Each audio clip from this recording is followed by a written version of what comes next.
أعوذ بالله من الشيطان الرجيم. بسم الله الرحمن الرحيم.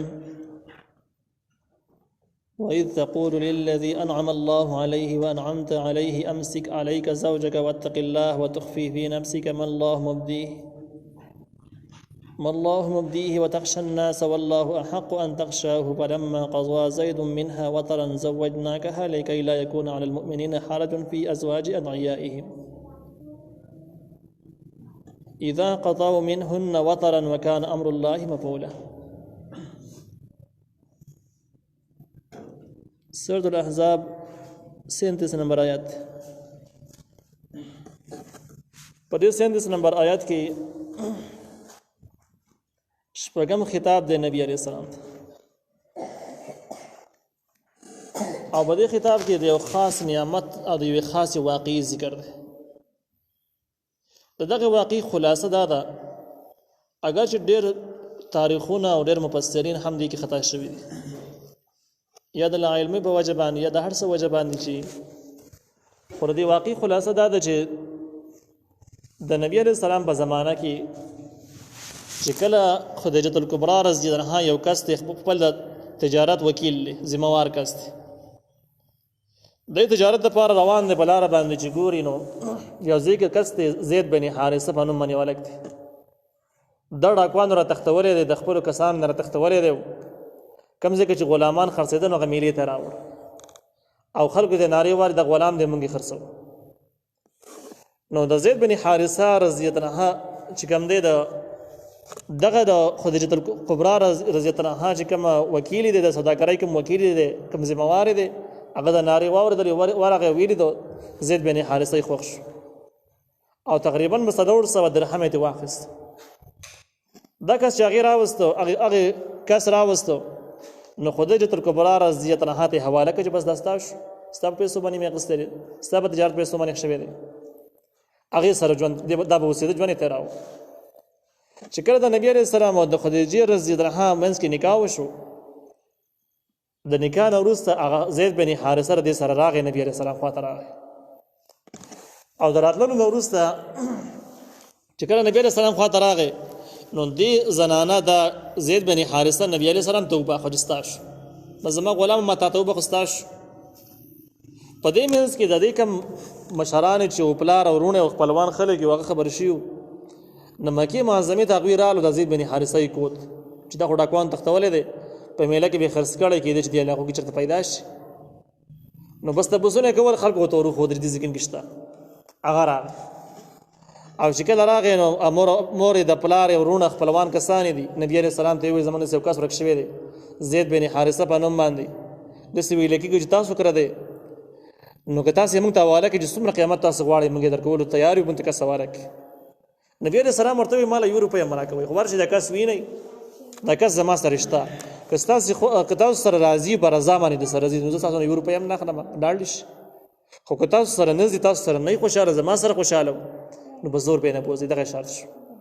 هغوی ورغله زید بن حارثه سره میلاو شو، هغه زید بن حارثه هم د خپل کسان وپېژندل. د ملاقات نه بعد ورته هغوی وویل چې موږ به تا پسې راغلي یو، ډېر وخت هم د بس تاسو ګرځېدلي یو، ته م پیدا کړلې، اوس زموږ سره واپس لاړ شه خپل ځای ته. هغه انکار وکړه چې نه، د الله تعالی پیغمبر نه ما ته خپل وروڼه خپل مور او پلار ګران نه دي، زه ورسره نه ځم، او ما ته نبي علیه السلام د ټول جهان نه ګران نه، زه دلته خوشحاله یم. نو بس دې پاتې شو. نبي علیه السلام چې کله خبر شو زما سره دومره محبت دی وکړو زید بن حارثه، نو دې کس ته یې وویل زید بن حارثه ته یې وویل نن نه بعد ته ازاد یې، ته زما غلام نه یې، ته آزاد سړی ګرځه، مزه یې کوه، او به ته زما رضوي قایم مقام شوې، زما زوی شوې، زوی په ځای باندې مې شوې، متبنا شوې. دا د نبي علیه السلام سره اوسېدی ته به خلک زید بن حارثه زید ابن محمد صلی الله علیه وسلم به د خلکو وایو، د نبی علیه السلام زوی به د خلکو وایو، په دې باندې مشهور شو په عربو کې. لیکن دا خو صحیح زوی نه، متبنا و. د الله تعالی حکم، الله تعالی ته منظور دا و چې د متبنا کوم رواج د ختم شي، چې هم څوک چاته زوی ووایي نو بیا د هغه زویوالو ټول حقونه ورته حواله کړي، یعنې مور او پلار یې واقعي مور او پلار خلک تسلیموي، د واقعي مور او پلار شو. د هغې ښځه چې کوم ده نو دغه کم کس چا چې ته زوی ویلي هغې خپله نګور ګڼي، نکاح ورسره حرام ګڼي، حالانکې په اسلام کې خو د دې څه حقیقت نشته دی، دا خو د حرمت لاره د سره ده نه، دا یو داسې حرامول دی چې الله نه دی حرام کړي، دا یو جهالت، یو ناجایز رسم. او په عربو کې ډېر زیات رایج الله ته منظور او دار سمات شي تحریم او تحلیل الله تعالی د حواله چې حلال او حرام ول د الله تعالی کې د خلکو کار نه خلک د خپل ځان باندې وکړي چې تحریم او تحلیل مسله واضح شي نو الله ته منظور دا و چې دا مسله زید بن حارثه په لاس باندې واضح شي نبی علیہ السلام زید بن حارثه له زنانه و نکاح کړل وای غستوله زینب ابن جحش رضی الله عنها د زنانه نومو نکاح وسره وش خو لږ ورځې د رسول نه بعد زید بن حارثه ور د زنانه تعلقات خنو تعلقات انتهایی خراب زید بن حارثه راغی نبی علیہ السلام نے مشوره واخیستله چې زره زنانه طلاق و نبی علیہ السلام ته نه گزاره وسکړه مدراغه بس برداشت کوه خیر دی څه غلطیاں بداغي څه گزاره تکوه او سبق خپل غلطی را کمی کی خو طلاق ولا ورنک نبی علیہ السلام تعالی د وحی په ذریعہ باندې خو دري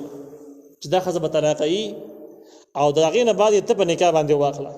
چې بټول جهان کې د خبره ومنل شي چې د متبنا کما زنانه چی هغه د چان ګور نه دغه سره نکاح کیږي دا مسله واضح شي لیکن نبی رسول الله سره غم دا و چې دا نکاح زو کوم دا نکاح شرعاً جایز دی د الله تعالی په نس خدا ټیک دی لیکن بارابو کې خدای یو بدنام سي خلک بوچ نه ګور سره نکاح شوی دی او یو جهالت د جهالت په بنیاد باندې یو نوې ناسور راپورته شي د بدنامۍ ولاره به کوله شي نبی رسول الله سره ډیره یاره و چې دا بسن کیږي تاسو خو کول غواړئ د الله حکم دی خو روسته مشکلات بس مر پیدا کیږي دا احساس نبی عليه السلام لارو نو بدی آیاتونو کې د هغه پوره وضاحت نو بیا دغه روسته زید بن حارثه د مشورې خو واخیستله نبی عليه السلام مشوره ورله چې مت طلاق هغه طلاق کړه وای گزاره مې وسنه کیږي طلاق کړه دغه روسته د نبی عليه السلام او د زینب بنت جحش رضی الله عنها نکاح بر پاسمانونو کې الله تعالی وکړه او د نبی عليه السلام خصوصیت ته ور دي زنانم ډېر خصوصیت ته او د زنانم ډېر فخر صدا به ویلم چې زمانه کې هغه نکاح د پاسمانونو کې الله تعالی په خپل باندې تړلې ده نو لوی مرتبه زنانه و لیکن داغه وروسته چې کوم د عربو خلکو د جاهلانو کم پروپاګاندا ورزامات او خاصه وخت پر وچریدل هغه نه بعد بیا ختم شو اوس دې کې چې کوم اسرایلیات او کوم جهالتونه خلکو پیدا کړي دغه دسي دي چې باغه سره تلفظ هم نشي کولای خو خلک یې وایي ځنې خلک شیر د نبی علیہ السلام په وزله کې د دې زنانه مینه د مخ کې نه پرتاوه خوخه و چاته حل نه وایو بس الله تعالی په صدر اولې غل خدا ټول خبري غلطي دي د قران د اشارو کې بتا سو وسوي نه د خبرو سره بنیاد نشته نبی علیہ السلام بڑا کې د خبر د سره نبی او بیا کوم وجه الله تعالی ذکر کړی د بده وجه باندې طلاق شول بده وجه مطالبه نه کړه کړله هغه وجه هم نوري وجه ذکر شوی دغه وجه نه ذکر شوی دا نه دی ویل ستا خو وجه مطالبه نه کړه دا نه ذکر شوی نو دې څنګه کې دغه واقعي خلاصه ده الله تعالی نبی علیہ السلام ته وی واذ تقول للذي هغه وخت چې تاویل هغه سړی ته انعم الله علیه چې تا احسان کړو په هغه باندې سه احسان به کړو دای آزاد کړو او د محبت سره به ساتو د زوی قائم مقامي ګرځول نو لوی احسانو نو الله په احسان کړو او نبی علیہ السلام تعالی تعالی وی وانعمت علیه تام په احسان کړو سر آزادول پورا احسانات باغ باندې موجودو امسک علیک زوجک ساتر خپل ځان سره زنانه خپل مې طلاق وا هغه وخت د نبی سلام ته ویلو چې کله د زید بن حارثه مشوره واخیستله طلاق کوم کنه واتق الله د الله نه یریګا وتخفي في نفسك او تا پړه کې پړ ساتل ما هغه خبره ما الله مبديه هغه خبره چې الله راخاره کوون کې واغې لره نبی علیہ السلام دماغ الله خود له ځخه طلاق ایت په نکاح باندې واله خو نبی اسنده خبره پټ ساده خلکو د حل ځکه نه وایو چې ډیر غم ور سره چې خلک بس خبرې کوي وتخشى الناس ته لري د خلکو نه چې خلک په الزامات لګي والله احق والله در لا يخت ان تخشى وجته ويريږي ان دعوت په لار کې د مسالې ثابتولو د پاره د حق دعوت رسولو د پاره د خلکو نه یره کوم په کار د الله نه ډیر په کار او کار مخکې کار جاری ستل په کار دي فلما فسحر کلا قزوا زید ان چې پورا کو زید من حالدینا د زنانه نو تر حاجت خپل زوجناکها او به طلاق کړه نو موږ په نکاح درته د زنانه نبی عليه السلام تعالی وی تعالی را لکه لا یکون علی المؤمنین حرج دې د فارج پاد نشي په نور مؤمنانو باندې تنگستیا فی ازواج ادعیائهم په بارد زنانه او د متبناګانو د حقیق چې چا تزوی ویلي از زوی وته ویلي او به دغه زنانه په نکاح نه اخلي حرام غني یو حرج او مصیبت غني په ځان باندې جدا خبر است ختم شي د جهالت رسم او رواج ختم شي دا تحریم او تحلیل مسله واضح شدید د پاره الله تعالی ما باندې کامل درکړه تا نبی علیہ السلام ته وي زوجنا کی نبی علیہ السلام الله تعالی د نکاح تړلو نسبت ځان ته کړی دی چې ما به نکاح درکړله نکاح ما تړلی دی او مخکې موږ وویل دا نکاح بره په اسمانونو کې تړلی شوي نو وجه دا شوله چې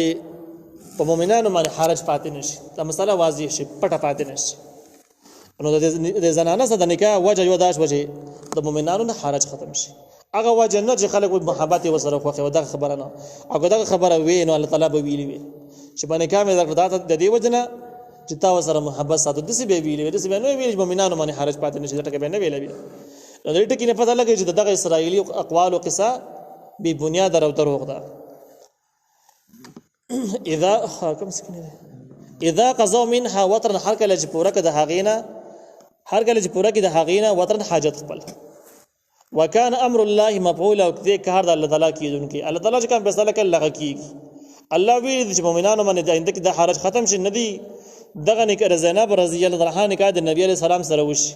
دا الله ته منظور ده او دغه سکار به خامخه کیږي خلک په خیو کې پدې غني د سی بکیږي ما كان على النبي من حرج نشتره بحث یو نبی باندې تنگستیا فيما فرض الله په هغه څه چې الله مقرر کړی له د هغه لپاره ندی مطلب دا دی هیڅ یو نبی لا په ځان تنگول په دې خبره کې ندی پکار چې الله سم مقرر کړی چې دسی دی وشي دسی کول پکار دی او یو نبی په هغه ځان تنگ کړی چې راته سې کوم ډېر مشکلات پیدا شي په ځان دا خبره بوج کړی نو هیڅ یو نبی لا نه پکار د خبره ځان بوج کی بس چې الله په صلاح کړی د خلک غواړي کنه غواړي هغه سکار پکار دی بوج کول په ځان نه دی پکار سنت الله پشان طریقې د الله تعالی فی الذین خلا من قبل په هغه کسانو کې تیر شوی د مخکې ردینه د دې واقع نه وړاندې چې څومره پیغمبران تیر شوی دي هغه پیغمبران به د الله تعالی په دین پر رسولو کې